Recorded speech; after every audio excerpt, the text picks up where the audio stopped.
Okay, we got camp all set up, ready to go. Hey, Jazz, you ready to go for a little drive? We got to go back up to the gatehouse and pay so old Lonnie don't kick us out of here. Hoosier National Forest, Indian Celina Lake. This is the Northface Campground.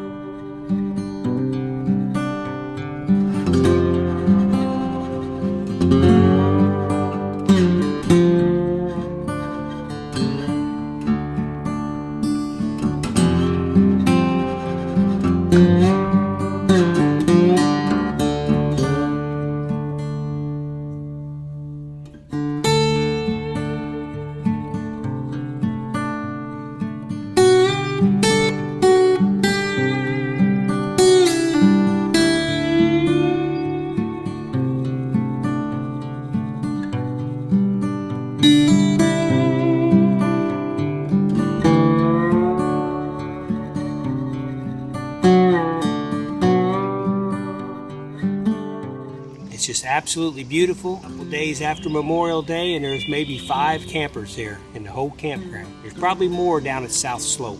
Come on, Jazz. Hey, I think I'm going to take a little walk around with Jazz and photograph each campsite and kind of give you an idea what the Northface Campground looks like. Here we are back at campsite number 1. It's the one I picked for this camping trip.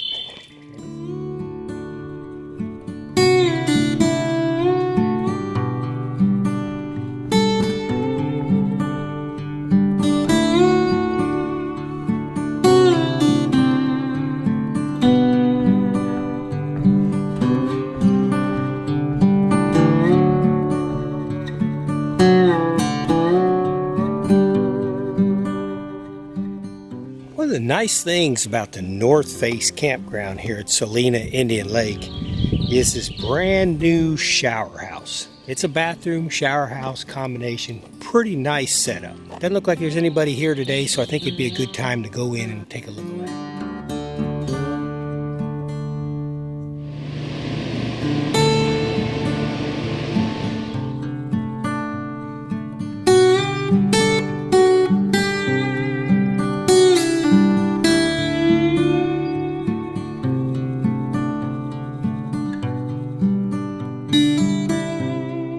Most of the campsites here in the Northface at Indian Celina Lake are really nice because they have a lot of privacy. This is a double site. It is site number 9. So it's $41 a night, but if families are going to come, more than one family, this would be a good place that they could group together. You can see there's a lot of room to set up, and then also look at the privacy that completely surrounds you all the way around. There's no campsites up this way. There is one right across the street, number 8. As far as campgrounds go, I think the Hoosier National is one of the most private that I have seen. Now they do have that nice bathhouse, or they have the vault toilets, which are pretty good. They're always spotless, nice and clean, and they're the new age. Really, when you walk in, they don't smell near as bad as the old school pit toilets used to. Once again, if you've been camping, you know exactly what I'm talking about. Now, if you're wanting to do something just a little bit more aggressive than car camping, here's an area where they have a couple sites, and so you park your car in this parking lot here. Looks like there's campsite 13, 11, and 12. And you can carry all your gear on back there.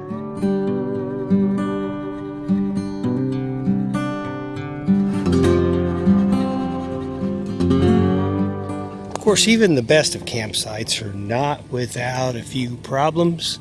I decided to turn around with Jazz and come back this way.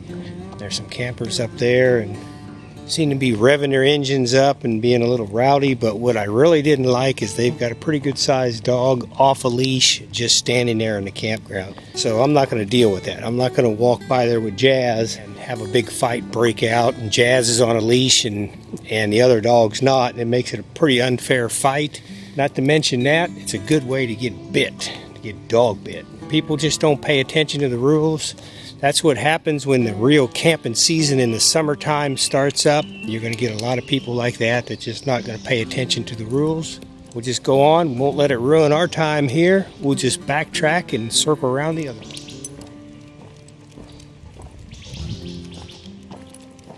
I can also tell too, I've got some deep woods off sprayed on, but the mosquitoes and the flies are getting pretty bad. Once again, that's summertime for you. Hoosier National Forest is dense, totally dense. Got to really watch the ticks here too. Ticks are really bad.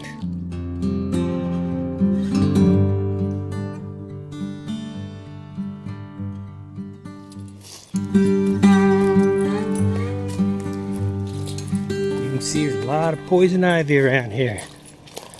Lots of poison ivy. Got to really watch it if you bring the kids.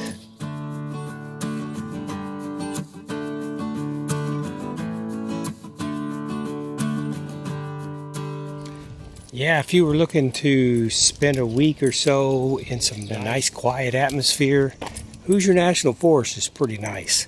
If you were camping here right now, it's nice and quiet. Of course, I would imagine this last weekend, Memorial Day weekend, it was pretty busy. But now everybody's went home, and you almost have the campsite to yourself. It's always been this way. I've never really seen this campsite full. Memorial Day, Labor Day, and the 2 or 3 weeks of firearm season. If the weather's not too bad, this place will be packed. Firearm season for deer. Besides that, come pick any site you want usually. This is a nice one right here. That's nice and level. Campsite number 19.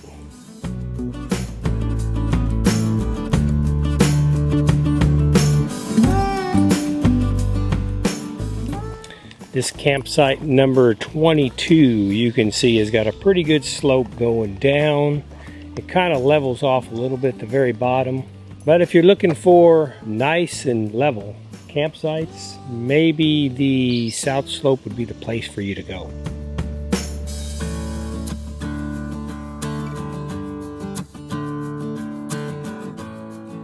Facebook groups about camping that I follow. A lot of people really complain if the campsite isn't real level. And I guess if you're hauling a pretty good sized camper or something like that, I guess that really matters in order to be able to pull up and be able to get it nice and level.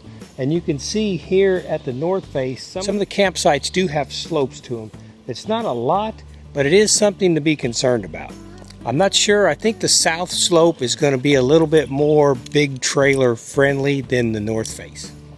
Now here's a path that actually cuts over to the South Slope Campground. So it connects the Northface Campground and the South Slope. Just follow that little trail right there. Another nice vault toilet.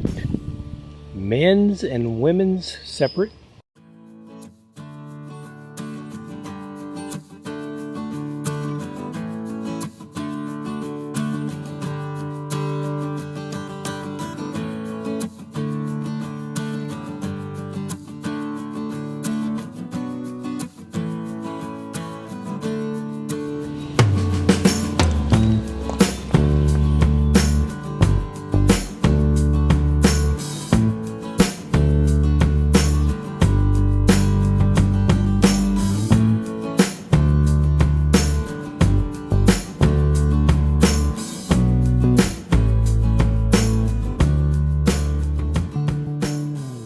That is the Northface Campground.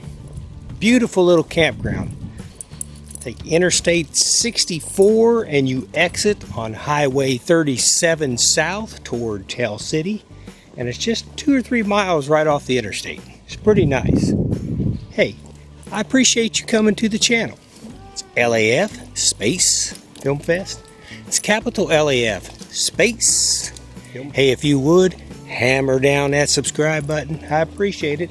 Helps me to put out little mini videos like this to kind of show you a campground. This here is Indian Celina Lake. This is the Northface Campground. I know on my travels, a lot of times I'll get on YouTube and I'll search different areas if I'm going to stay and kind of get a good feeling of what the area is like and what the campgrounds are like before I show up. It's always a good idea. Jazz is probably wanting to get a little bit of a drink of water here. Storm should be coming in a few hours. About a dozen or so campsites in the Northface have electric. They have electric sites, electric hookup. Used to be the Northface was all non-electric. So if that's something you're looking for, you can still get it here in the serene campground of Northface, or you can go on over to South Slope. If you have kids and you like to camp and you like the kids to have other kids to play with and stuff, probably the South Slope would be a better bet for you, because there's always a lot more people there.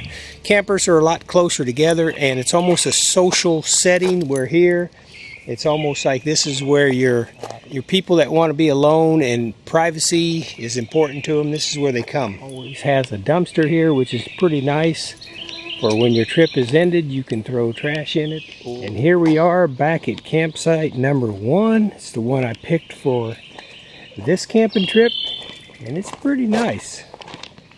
Got everything set up. I think it's time for lunch. Here's what I do with the Jazz. I put what I call a dog run up, and it's pretty nice, which is pretty cool. It kind of just goes around, snaps in, goes in, snaps in like that. And so I get back, and now Jazz is on her dog run. She can't go very far, but that's okay. She really doesn't need to go very far. Basically, it's just to hold her and it's not let her roam around. You get busy at your campsite, and all of a sudden you look around and your dog's gone, and that's where dog fights start and things like that.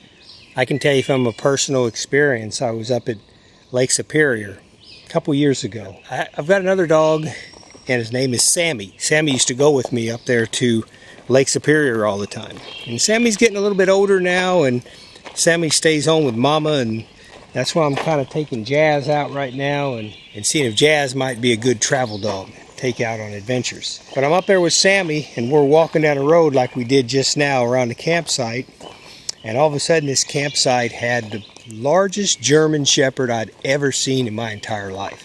This thing was like twice the size of most German Shepherds. And sure enough, the guy was sitting there, had his back to the German Shepherd. German Shepherd looked up, saw us, and just started to charge. It was incredible. And Sammy literally ran behind me, so the only thing I could do is yell stop as loud as I could and take I just took a self-defense thing, and I don't know what I was going to do. I guess my training would have kicked in, and I would have just started just waylaying that dog with kicks as much as I could, but it would have been a mess. But the guy jumped up and yelled at the dog, and the dog literally slid on his paws probably about 15 feet away from me and Sammy. So I'm not sure if it was that guy yelling, or that's about the same time that I told that dog to stop, with all the power I could thrust out.